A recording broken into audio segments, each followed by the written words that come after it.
असतात जे माझ्या पाठीशी खंबीर असतात. कोणाची गरज लागत नाही गुरु पाठीशी असल्यावर. एक तो गुरूंचा हात पाठीवर आणि एक डोक्यावर, एवढं जर असेल तर कोळशामधला हिरा नक्की चमकतो. हिऱ्याला पैलू पाडणं हे जर काम कोणाला उत्तम येत असेल ना, ते म्हणजे गुरु आहेत. पहिल्यापासनं शुद्ध मराठीत सांगायचं झालं तर बॉटम टू टॉप, इनिशियल स्टेजपासनं शुद्ध मराठीत कोळसा, त्याच्यापासनं पैलू पाडून तयार झालेला हिरा, ह्याच्यामधले जे काही ह्याच्यामध्ये जे काही होतं त्या हिऱ्यावर प्रक्रिया जी होते, आपण गृहीत धरू मी हिरा आहे, मी कोळसा आहे. एखाद्या कारागिरापर्यंत तो गेला कोळसा, तो कारागीर त्याच्यातला हिरा शोधून काढणार, त्याच्यावर काम करणार, त्याच्यावर पैलू पाडणार, त्याला पॉलिश करणार आणि नंतर तो बाहेर जाणार. पण काय झालं, त्याच्यावर पैलू पाडताना कानसीने घासावं लागतं. हिऱ्यानी कानसीने नाही तर हिऱ्यानीच हिऱ्यावर घासावं लागतं. हिऱ्याला टोक असतं. ते टोक म्हणजे जर आपण संकट म्हणून जर धरलं आणि तो कारागीर म्हणून जर आपण आपला गुरु धरला, तर जर मी कोळसा आहे, मला जर तो हिऱ्याचं टोक रूपी संकट जर माझ्यावर घासलं जातं आहे, त्याच्या मला जर वेदना होत आहेत आणि जर त्या वेदना मला माझ्या गुरूंकडून मिळत आहेत, पण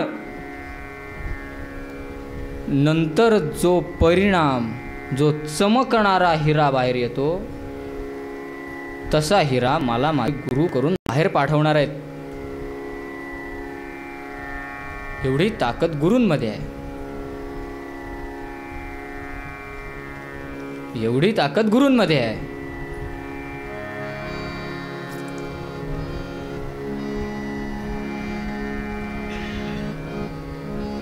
आपली अजून एक गोष्ट कुठे राहते, ती म्हणजे आपल्याला एखाद्या गोष्टीची प्रचंड हवा आहे.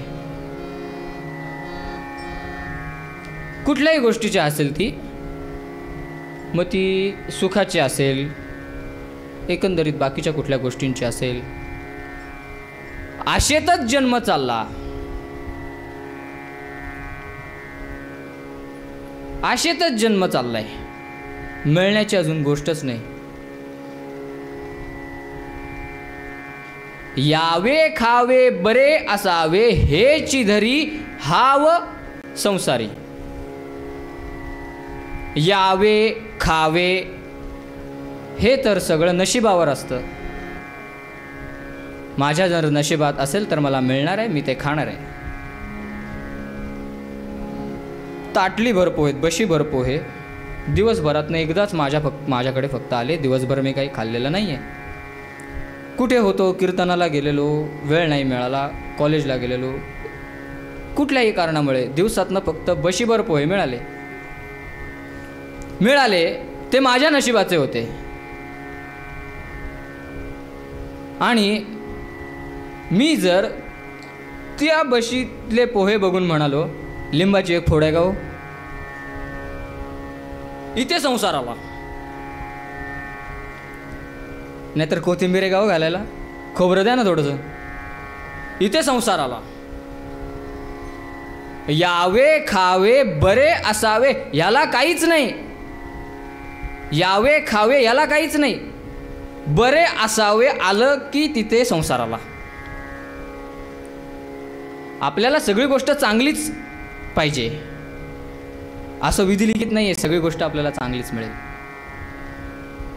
एखाद्या गोष्टीला चांगलं आपल्याला करावं लागतं. तेवढी ताकद आपल्यात असली पाहिजे.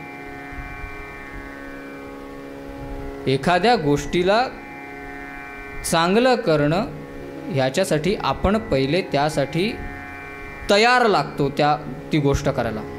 आणि ते आपल्याला तयार कोण करतं? परत आपल्या मूळ विषयावर गुरु आपल्याला तयार करतात. आणि गुरु काय सांगतात?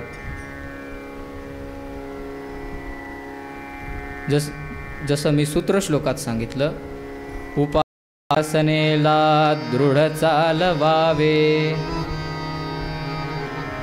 भूदेव संतासी सदालवावे, सत्कर्म योगे वय घालवावे, सर्वामुखी मंगल बोलवावे. जय जय रघुवीर समर्थ.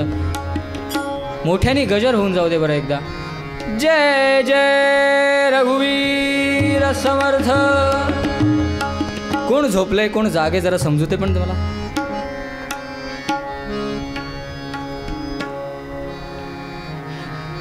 माझे गुरुजी, झोपेवरनं आठवलं, माझे गुरुजी ज्यांची कीर्तनं ऐकून मी निरूपणाचा अभ्यास करतो ते म्हणजे गुरुवर्य चैतन्य महाराज देगलूरकर. ज्यांची निरूपणं ऐकून मी अभ्यास करतो आणि ज्यांची निरूपणं मी लेखी उतरवून पाठांतर करतो. तसे म्हणाल तर मला 2 गुरु आहेत. एक म्हणजे ह भ प गंगाधर बुवा व्यास, ज्यांची की निरूपणं मी वहीत लिहून घेतो आणि ती पाठांतर करतो आणि त्या निरूपणाचा सखोल अभ्यास करण्यासाठी मी गुरुवर्य चैतन्य महाराज देगलूरकरांची निरूपणं ऐकतो. तसं आमचे गुरुजी चैतन्य महाराज एका ठिकाणी कीर्तनाला गेलेले आणि त्यांचे पिढीजात संबंध एका घराशी त्या गावात. त्या घरातला माणूस त्यांच्याकडे आला. म्हणतात महाराज चला माझ्याबरोबर घरी जाऊया, आपले 3 पिढ्यांचे संबंध आहेत, आजोबांपासनाचे संबंध आहेत आपले, तुमचं जरा आदरातिथ्य करू दे मला. गेले आणि ते त्यांच्या खोलीमध्ये गेल्यानंतर ते म्हणले महाराज तुम्ही आडवं होऊन बोला, मी बसून बोलतो तुमच्याशी. तुम्ही पण दिवसभर दमलेला असाल, तुमची कीर्तनं झाली आहेत, सेवा झाल्यात, तुम्ही आडवं होऊन बोला, मी बसून बोलतो. आणि गुरुजी आडवे झालेले आणि ते बसून बोलत होते आणि गुरुजींचा ना डोळा लागला. आणि गुरुजींचा डोळा लागलाय म्हणल्यानंतर जे जे कोणी होते महाराज गुरूंबरोबर गेले होते, माझे गुरु गेले होते, त्यांनी हात वगैरे अंगावर घातले, लाईट वगैरे बंद केली आणि ते गेले. आणि दुसऱ्या दिवशी सकाळी गुरुजी उठले, म्हणतात मला माफ करा बरं का, तुम्ही बोलत असताना मला डोळा लागला. म्हणतात अहो नाही ही चांगली गोष्ट आहे, तुम्हाला बोलता बोलता डोळा लागतो. इथे आम्हाला किती गोळ्या खाल्ल्या तरी डोळा लागत नाही हो. सुखी आहात तुम्ही, खूप फार भाग्यवंत आहात. त्याच्यावर गुरुजी माझे ना एक विनोद करतात. म्हणतात आमच्या कीर्तनाला लिहून बसा, असे 10 भाग्यवंत दाखवतो तुम्हाला. सांगायचा मुद्दा हा, विनोदाचा भाग वेगळा राहिला. आपल्याला जर मोक्ष हवा असेल, सुख हवं असेल तर काहीही केल्या, शुद्ध मराठीत सांगायचं झालं तर ॲट एनी कॉस्ट आपल्याला भगवंताचे पाय हे धरलेच पाहिजे. त्रिंबक होऊनी साधन हे करी एका जनार्दनी गा.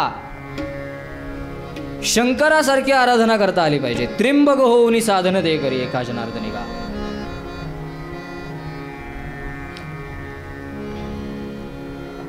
एकाग्र चित्ताने भगवंताची उपासना ही करता आली पाहिजे. आणि तशी जर आपण उपासना केली तर नक्कीच भगवंत आपल्यावर कृपा करणार आहे. आपले गुरु आपल्याला चांगली दिशा दाखवणार आहेत. ह्या सगळ्यावर विश्वास आपला असला पाहिजे. त्याला भगवंत दगा देणार नाही आहे. आणि आपल्याला शंकरांसारखी उपासना केली पाहिजे. हा थोडक्यात मथितार्थ आपल्या अभंगाचा.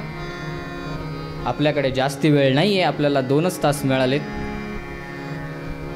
त्यामुळे सांगायचा मतितार्थ हा समर्थांनी सांगितलंय, उपासनेला दृढ चालवावे, तर आपणही त्या उपासनेला दृढ चालले जावे, त्या उपासनेच्या मागे आपण चालत जावे, म्हणजे आपल्या पदरात काहीतरी चांगलं पडणार आहे. आणि भगवंताची प्राप्ती हवी असेल तर आपल्याला एकनाथ महाराजांनी जे मूळ पदात सांगितलंय, अनन्य शरण रिघा हरिला.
अनन्य शरण रिघा हरिला, अनन्य शरण रिघा, अनन्य शरण रिघा, अनन्य शरण रिघा.